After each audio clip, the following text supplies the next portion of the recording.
Monsieur le ministre de l'Agriculture, aujourd'hui, devant l'Assemblée nationale et depuis 2011, les associations telles que Novicène, des élus, de nombreux citoyens dénoncent les menaces que comporte le projet de ferme-usine de 1000 vaches, soi-disant passé à 500 vaches, pour la santé et la sécurité des riverains, pour les éleveurs locaux, mais aussi pour l'environnement et la condition animale.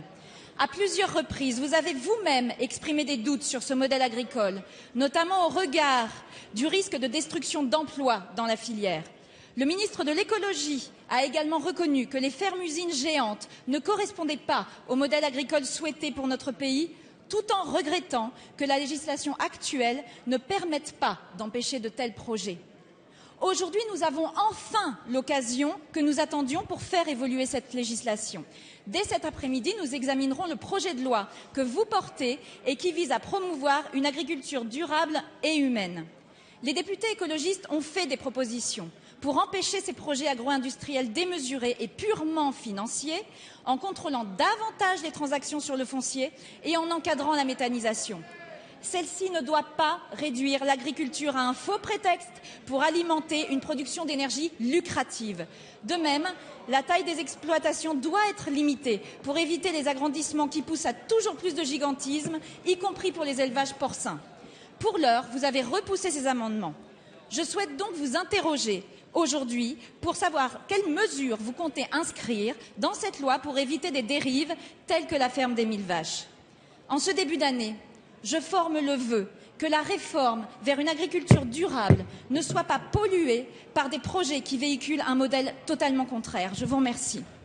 Merci, Madame Pompili. La parole est à Monsieur Stéphane Le Foll, ministre de l'Agriculture, de l'Agroalimentaire et de la Forêt.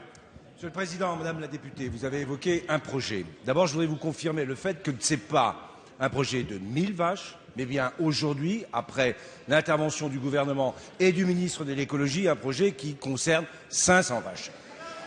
Quel est le problème qui est posé? Restez calme. Quel est le problème qui est posé? C'est celui de savoir si demain, nous avons une agriculture avec des agriculteurs ou si nous avons une agriculture qui sera celle d'investisseurs sans agriculteurs. C'est tout le débat qui est engagé. Il a été engagé à l'échelle européenne et je rappelle la dégressivité des aides, les aides aux premiers hectares, les paiements couplés pour l'élevage et le rééquilibrage pour l'élevage de près d'1 milliard d'euros. Et le deuxième enjeu, c'est de développer une agriculture effectivement agroécologique, capable d'être à la fois compétitive économiquement et performante écologiquement. C'est tout le débat qui est ouvert et je ne doute pas que dans le débat qui est ouvert cet après-midi, eh bien, il y aura la place à faire en sorte de faire progresser cette belle idée d'une agriculture performante économiquement et écologiquement.